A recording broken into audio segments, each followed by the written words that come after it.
네, 안녕하십니까. 그 바다에서 건진 생명의 이름들, 생명의 이름 유래에 대해서 강의를 맡은 국제신문사 박수영 국장입니다.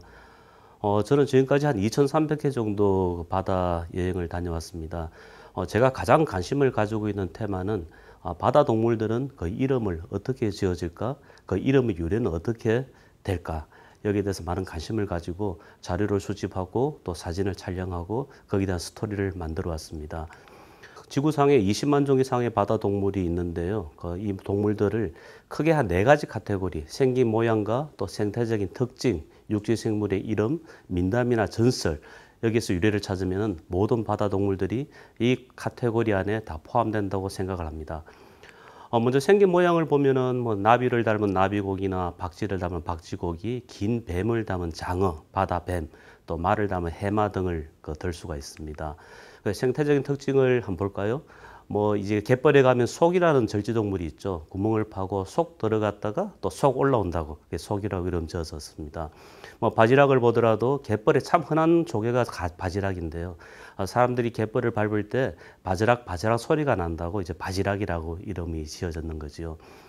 육지 생물 이름에서 유래한 이름들은 참 흔하고 우리가 친숙감을 줍니다. 고사리를 담은 갯고사리나 또 인삼을 담은 해삼, 달팽이는 달팽이인데 바다에 산다 해서 갯민숭 달팽이, 이런 식으로 이름이 지어졌습니다. 가장 흥미로운 것은 역시 민담이나 전설 속에 등장하는 바다동물 이름들입니다. 사실 제가 이제 바다동물 이름에 관심을 가지기 시작한 것은 고래라는 동물의 이름의 유래를 알고부터입니다. 전설 속에 이제 동물이죠. 용에게는 9의 아들이 있습니다. 아들이 9이었는데요. 이 중에 셋째 아들 포레는 자기 아버지인 용을 가장 많이 닮았지만 너무너무 겁이 많았다고 합니다.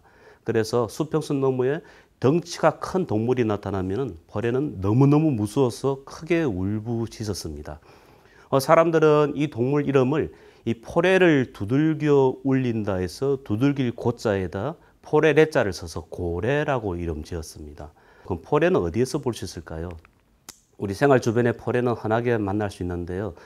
절에 가면은 종을 매달아 놨습니다. 종 위에 사람들은 이 포레를 조각해서 앉혀 두었습니다. 그리고 종을 치는 그 나무를 당목이라 하는데요. 당목에다가 고래 모양을 그렸습니다. 그러면 종 위에 앉아 있는 포레 입장에서는 고래가 다가오니까 얼마나 무서웠겠어요. 크게 울부짖었겠죠. 당목으로 종을 치면은 이 종소리가 온 천하에 울려 퍼지는 효과를 누리기 위해서 이 종 위에다가 포레를 앉혀두었던 것입니다. 고래는 크게 이빨고래와 수염고래로 분류가 됩니다. 먹이를 먹는 방식에 따른 거죠. 이빨고래는 우리가 흔히 아는 돌고래, 범고래동이 이빨고래입니다.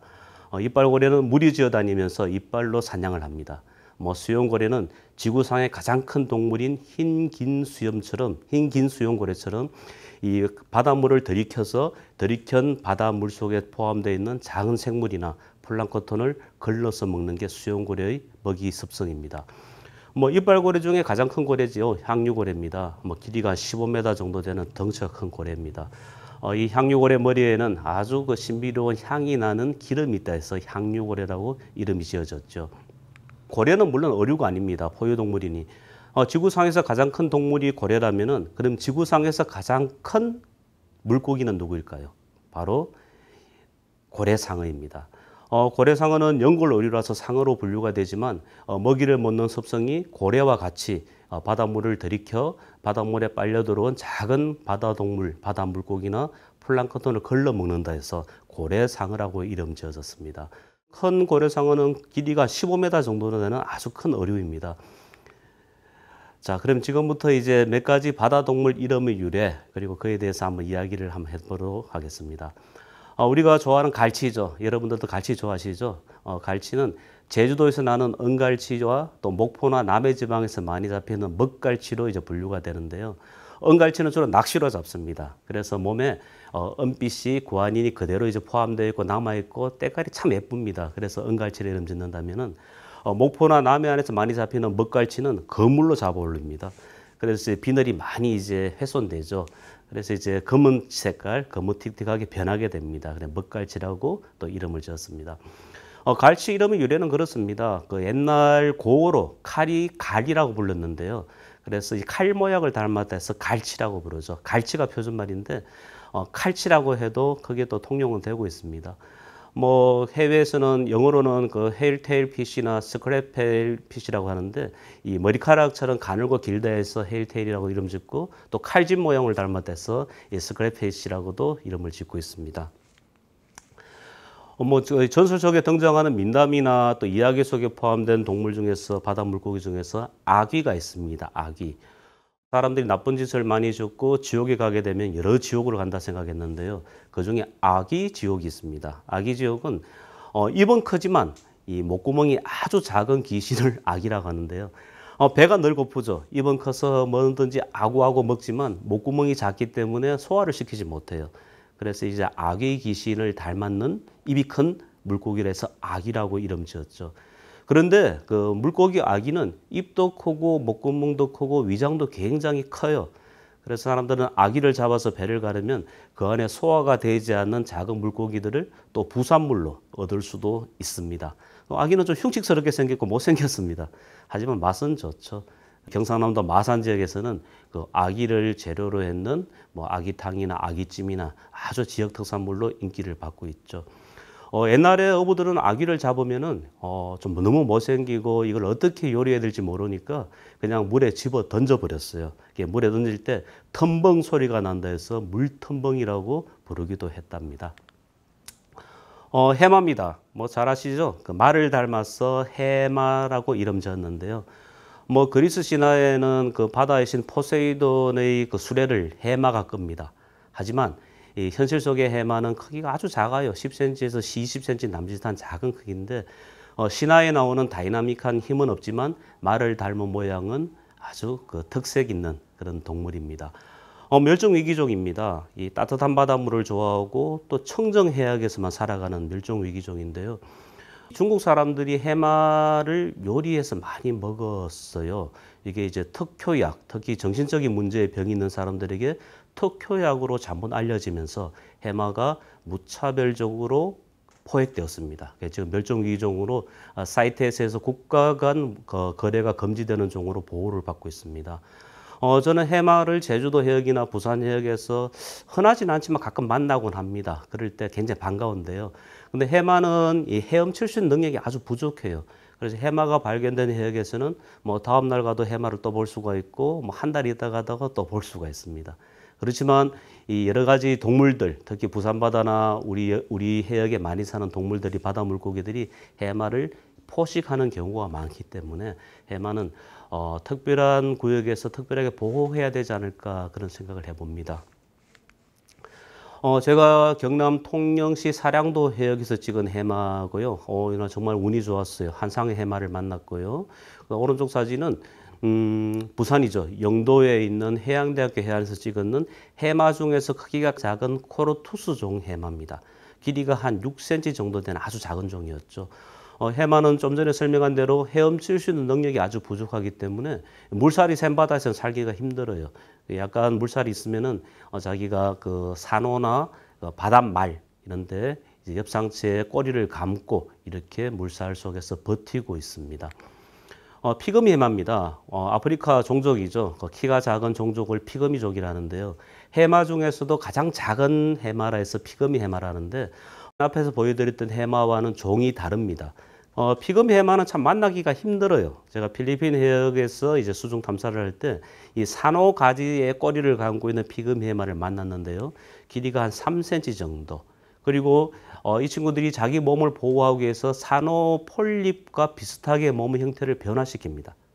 그렇게 변화시키기 때문에 지나가다가 이제 관찰력이 부족하다면은 이게 산호 폴립인지 피그미 해마의 돌기인지 구별하기 좀 어려운 경우가 있습니다. 뭐 이제 곧 이제 가을이 다가오는데요. 그 전어입니다. 가을 우리 선조들은 이 봄 소식은 그 도다리, 가자미를 통해서 전해받고 가을 소식은 전어를 통해서 전해받는다고 했습니다. 옛날 옛 서적을 보면은 전어는 이 물고기의 비늘에 전무늬가 있어요. 이 전무늬를 엽전처럼 생각했어요. 그래서 돈전자를 써서 전어라고도 하고 또 화살 촉을 닮았다 해서 화살 전자를 써서 전어라고도 이름을 지었습니다. 뭐 전어를 두고 여러 가지 속담도 많은데요. 그중에 아주 흥미로운 게 집 나간 며느리가 전어구이 냄새에 집 돌아온다. 이런 속담도 있죠. 그만큼 전어가 맛있다는 이야기입니다. 보고의 경우는 우리가 잘 아듯이 배복자를 섞는 그런 물고기입니다. 보고가 자극을 받게 되면은 두려움 또는 자기가 이 자극으로부터 벗어나기 위해서 물을 들이킵니다. 물을 들이키면은 자기 평상시의 몸보다 한 3배 정도 몸이 부풀러 오릅니다. 그러면 바다 동물 중에서 이 보고가 덩치가 갑자기 부풀어 오는 모습을 보고 두려움에 또 이 위기를 벗어날 수가 있겠죠. 자, 제가 제주도 해역에서 만났던 가시보고라는 종인데요. 평상시에는 몸이 작습니다. 작지만 이 가시보고가 물을 들이켜서 몸을 부풀리게 되면은 한 3배 정도 몸이 부풀러지고 몸에 누워있던 가시들이 고추 서면서 송곳처럼 날카로운 가시가 자기 몸을 보호하게 됩니다. 가시보고가 몸을 부풀려서 가시가 고추 서게 되면은 어떤 동물도 가시보고를 건드릴 수가 없습니다. 굉장히 날카로운 가시거든요. 이 가시보고는 왜 가시를 가지게 되냐면요. 여러분들 잘 아다시피 보고에는 테트로도톡신이라는 아주 무서운 독이 있어요. 보고 껍질이나 정소나 난소, 위장, 간 등에 아주 무서운 독이 있는데 이 가시보고는 이 독을 가지고 있지 않아요.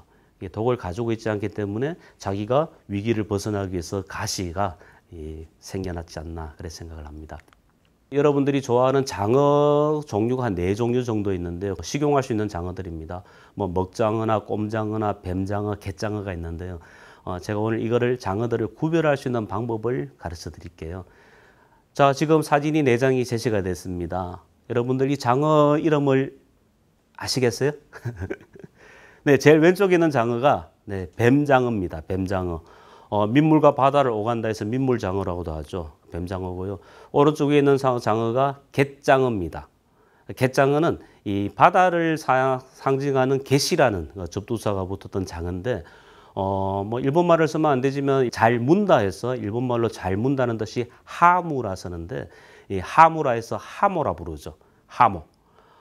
참 우리 불행한 역사 속에서 일제 강점기 때 일본 사람들이 이 갯장어를 너무 좋아하니까 우리나라 사람들은 갯장어를 못 먹겠어요. 왜 못 먹겠냐면요. 잡아서 자기들 나라로 다 가져가 버렸거든요. 그래서 수산 통제령이라는데 그래서 이제 일본 사람들이 이 갯장어를 다 가지고 가버리니까 우리나라 사람들은 이 갯장어 먹는 방법을 몰랐어요. 하지만 최근에 이제 여름이 되면은 하모철이 돌아왔다. 갯장어 요리를 많이 또 해먹죠. 괜찮은 고기인데 괜찮은 식재료가 되는데 사람들에게 좀 아직까지는 익숙하지 않는 그런 바다 동물이 아닐까 생각합니다. 하지만 정약전 선생의 자산어부를 보면은 갯장어에 대한 소개가 있는데 개견자에 이빨 아자를 써서 견아려라 적고 있습니다. 굉장히 날카로운 이빨을 가진 장어죠. 무서워요. 저도 몇 번 봤지만요. 길이가 한 2m 정도 되는데요. 이빨이 개의 이빨처럼 굉장히 날카로워서 땅 위에 올라와서도 공격적으로 뭅니다. 한번 물리면은 살점이 떨어져 나갈 정도로 굉장히 무서운 장어입니다. 밑에 가운데 있는 장어는 사실은 장어라고 보기는 어렵고 어류라고도 보기도 어렵죠. 원구류에 속하는 꼼장어입니다. 눈이 없다 해서 먹장어라도 부르고 요리를 하기 위해서 이제 불판에 올려놓아도 꼼지락꼼지락 움직인다 해서 꼼장어라 이름 지어졌죠. 넓은 의미에서 어류라 포함되지만 좀 세밀하게 분류하게 되면 원구류 이렇게 포함됩니다. 원구류란 말은 둥글 원자에 입구자를 써서 입이 둥근 동물이다. 그래서 원구류로 포함이 됩니다. 아래 오른쪽에 있는 거는 마지막으로 이제 뭡니까? 네, 붕장어입니다. 붕장어. 일본말로는 이제 뭐라고 하죠? 이 붕장어를 안하고라 하죠. 안하고. 붕장어를 안하고라 하는데요. 붕장어는 이제 부산의 이제 기장 쪽의 특산물입니다. 주로 이제 야행성 동물입니다. 밤에 많이 다니는데 이 굴을 파고 삽니다. 근데 붕장어가 사실은 이제 유럽 사람들은 이 붕장어를 굉장히 이제 흉폭한 동물, 바다의 바다의 강도라고 불러요. 많은 여러 가지 동물들은 무조건 포식을 하는데 사람에겐 별로 도움이 되지 않는다고 생각했지만 우리나라 사람들은 붕장어를 아주 즐기죠. 제가 이제 바다 동물 이름의 유래에 대해서 쭉 조사를 하고 관찰하는 중에서 참 흥미로운 동물이 명태입니다. 아마 그 물고기 중에서 가장 많은 이름을 가지고 있지 않나 생각을 합니다. 뭐 제가 조사한 이름만 해도 한 50가지가 넘는데요. 대표적으로 몇 가지만 보여드리면은 살아있는 명태를 생태라 하죠. 얼리면 동태라 하고요.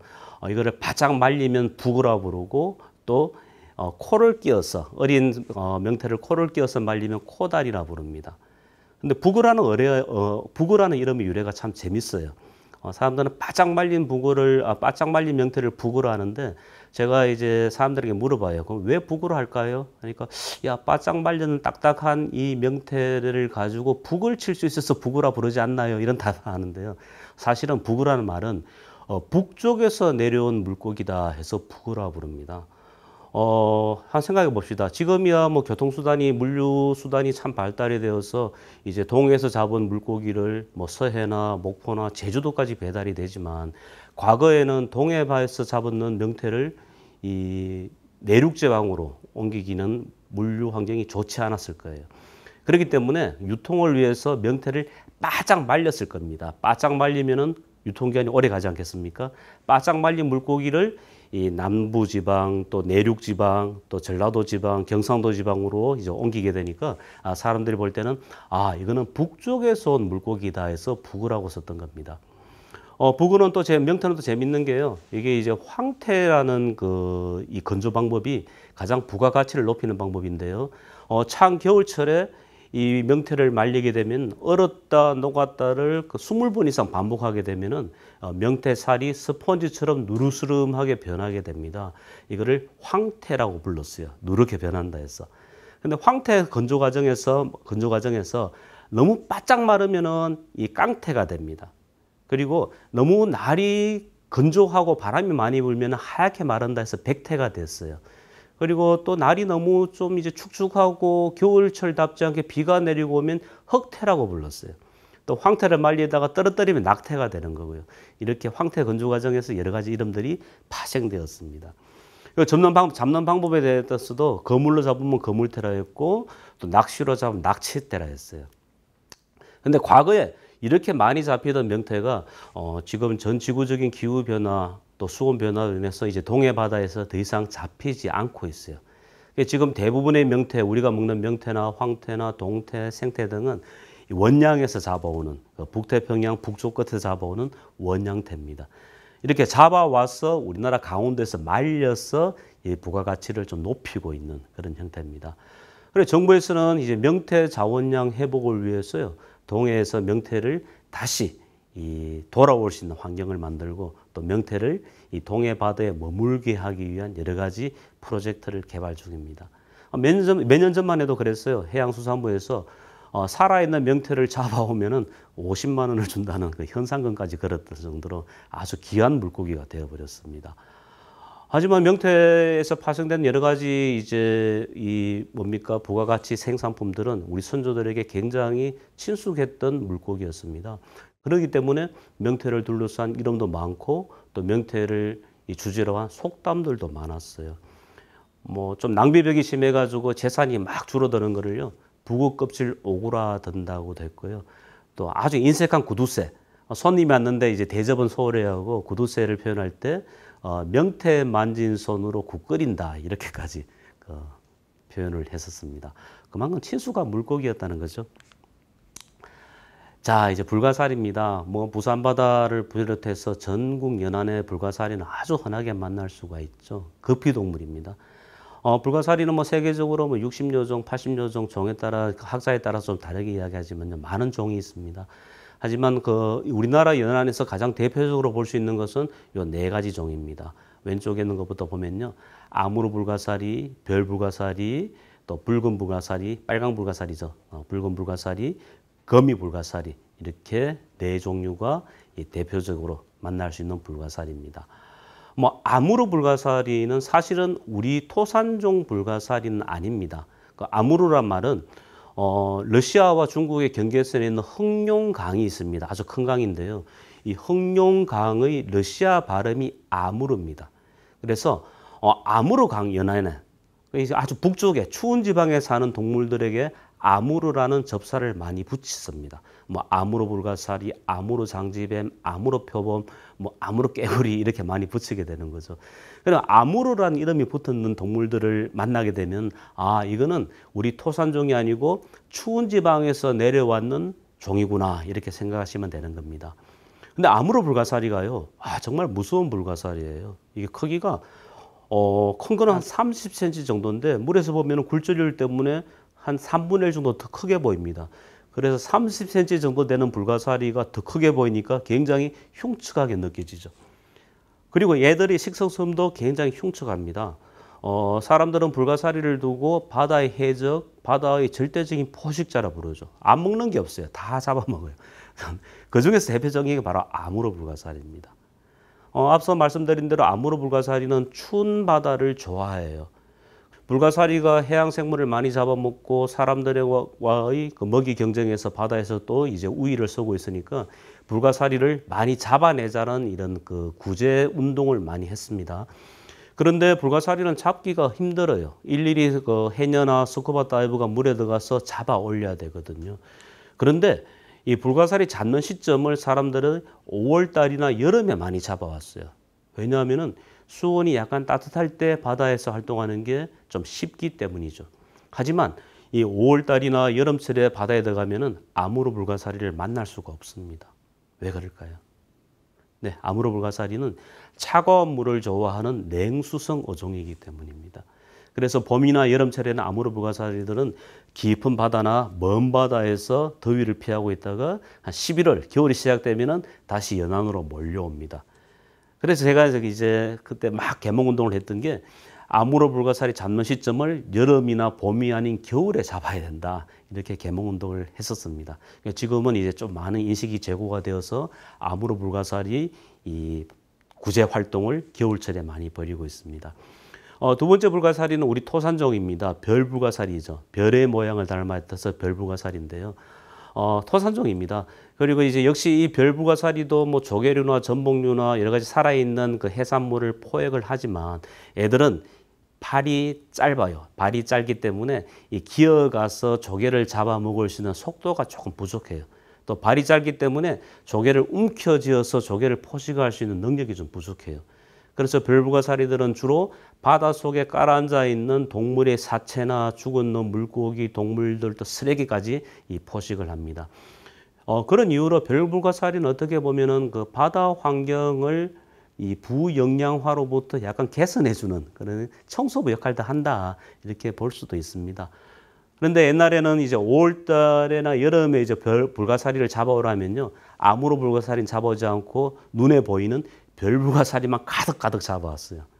근데 별불가사리는 그렇게 많이 잡아야 될 이유는 없을 것 같아요. 그리고 바다 환경에서 인간이 너무 지나치게 개입하게 되면은 이 생태계가 오히려 무너지게 됩니다.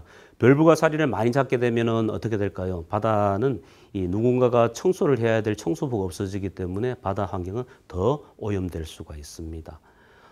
세 번째 빨간색으로 보이는 게 이제 빨간 불가사리 또는 붉은 불가사리라는데 우리나라 바다에서는 남해안에 가끔 보이고 제주도 연안에 아주 많이 사는 불가사리입니다. 제주도 연안은 해수온이 따뜻해요. 그래서 아무로 불가사리 좀 만나기 힘들죠. 하지만 제주도 연안에서는 별 불가사리와 붉은 불가사리, 빨강 불가사리는 흔하게 만날 수가 있습니다. 근데 빨강 불가사리는요, 발이 가늘고 좀 작아요. 그래서 살아있는 동물을 잡아먹을 수 있는 능력이 부족합니다. 물속에서 오염되어 있는 유기물을 분해하는 그런 습성을 가지고 있습니다. 마지막 불가사리는 거미발처럼 가늘다 해서 거미불가사리라고 불리는데요. 거미불가사리는 절대적으로 야행성입니다.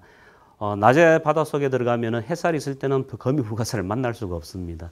근데 밤바닷속으로 들어가면요, 애들이 징그러울 정도로 많아요. 꾸물꾸물 기어나와서 막 포식 활동을 하는데 이 발이 너무 가늘기 때문에 살아있는 조개류나 잡아먹을 수가 없습니다. 그래서 애들도 오로지 썩었는 유기물이나 죽었는 동물의 사체만 이렇게 분해해서 먹는 특성을 가지고 있습니다. 그럼 여러분들 조간대를 관찰할 기회가 있으면은 이 바다 조간대 갯벌에 가서 이 바위나 돌을 한번 덜추어 보세요. 그러면 10중 8구는 거미불가사리가 낮잠을 자고 있는 모습을 관찰할 수가 있을 겁니다. 불가사리 형태의 가장 큰 특징은 이제 극피동물입니다. 극피동물이니까요. 이 불가사리 형태의 가장 큰 특징은 자기 조직을 재생할 수 있는 능력을 가지고 있어요. 이 불가사리란 말 자체도 아니 불자에 가을 가자 죽일 사자를 썼어요. 뭐냐면은 절대 죽일 수 없는 동물이다. 그래서 불가사리 이름이 유래가 되는데요. 이 사진이 바로 이제 불가사리를 죽일 수 없는 특징을 나타내는 사진입니다.